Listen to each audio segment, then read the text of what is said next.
dobrý rady, že se mám vykašlat na tyhle kamarády. Vždyť to jsou většinou pochybný existence, snídani nejradši pivo a utopence.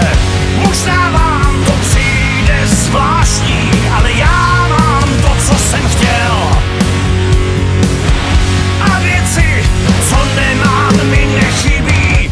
Jeden spí s kytarou, vypadá podezřele, druhej má už pár let, všechno dost a tam ten, co jenom pije a dosti sírá, má doma schovaný prej titul inženýra. Možná vám to přijde zvláštní, ale já mám to, co jsem chtěl.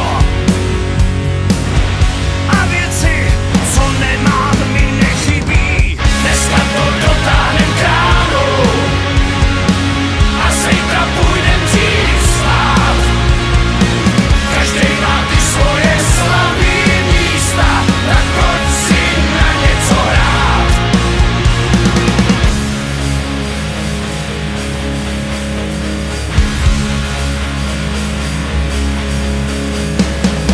Už dlouho poslouchám dokola dobrý rady, že se mám vykašlat na tyhle kamarády. Nemají žádný